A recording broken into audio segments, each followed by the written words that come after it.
বয়স ৩৭, পৌঁছেছেন ক্যারিয়ারের গোধূলি লগ্নে। যে বয়সে তার বুট জোড়া তুলে রাখার সিদ্ধান্ত নিতে চলার কথা, সেই বয়সে কিনা তিনি করছেন ফুটবলের রাজত্ব।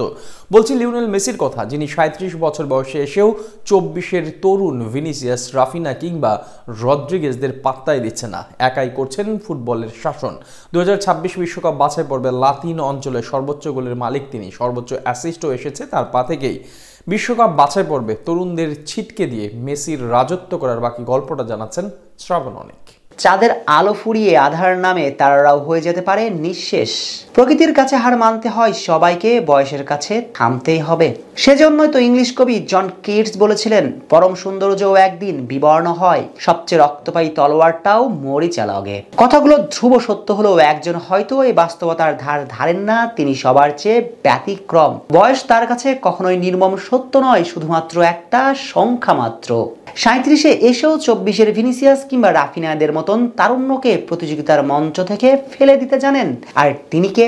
লিওনেল মেসি নামটা সবার জানা। একজন লিওনেল মেসিকে আর কিভাবে বিশ্লেষণ করা যায় বলুন তো? তাকে বিশ্লেষণ করার মতন শব্দগুলো কি আছে কারো ভান্ডারে? ৬ থেকে ৭ জন ডিফেন্ডারকে অনায়াসে ড্রিবলিং করা গোলটা আপনার চোখে প্রশান্তি দেয়। আবার সেই ফুটবলারটাই হয়ে যান ফ্রিকিক স্পেশালিস্ট। তার বাঁকানো ফ্রিকিকের কাছে আপনার প্রেমিকার রোমান্সও হার মেনে যায়। আবার বক্সের ভিতরে তিনি হয়ে যান প্রপার নাম্বার ৯। এমন একজন ফুটবলারকে পৃথিবী কি এর আগে দেখেছে কখনো? বলের সাথে তার মতন করে সক্ষতা কেই বা করতে পেরেছে।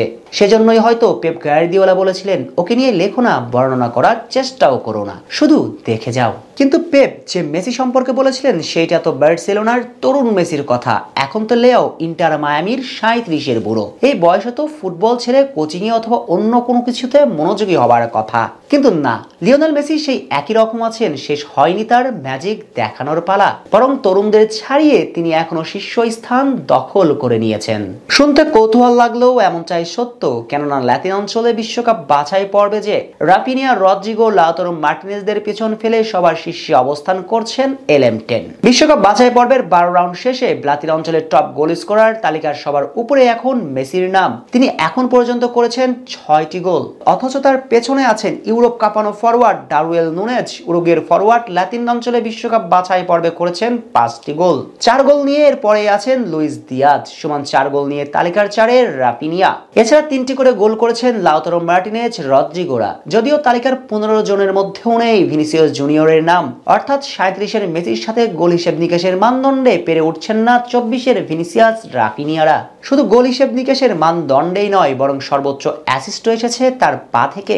এখন পর্যন্ত লাতিন অঞ্চলে বিশ্বকাপ বাছাই পর্বে ৩টি অ্যাসিস্ট করেছেন ফুটবল জাদুকর। এছাড়া কি পাস, চান্স ক্রিয়েট অর্থাৎ প্রপার প্লেমেকিং বলতে যা বোঝায় সবটাই করেছেন মেসি। কেননা এখন পর্যন্ত যে তার ম্যাচ প্রতি গড় রেটিং ৭.৮৯। তাই যদি লাতিন অঞ্চলে বিশ্বকাপ বাছাই পর্বে সেরা খেলোয়াড় ঘোষণা করার নিয়ম থাকতো, তবে ৩৭-এর বুড়ো মেসি সেই অ্যাওয়ার্ডটা জিততে পারতেন নিঃসন্দেহে। সঙ্গে হয়তো জিততেন সেরা গোল স্কোরারের অ্যাওয়ার্ডটাও। আর কিভাবে এটা সম্ভব করছেন লিও? ক্যারিয়ারের সূর্যাস্তে এসেও তরুণদের প্রতিযোগিতার মঞ্চ থেকে ছিটকে দিয়ে নিজেই শ্রেষ্ঠত্বের চূড়ায় আহরণ করছেন। সেজন্যই শুরুতেই যেমনটা বলছিলাম, চাঁদের আলো হয়তো ফুরিয়ে যাবে, নক্ষত্র হয়ে যাবে নিঃশেষ, শুধুমাত্র শেষ হবে না তার বাপায়ের ম্যাজিক।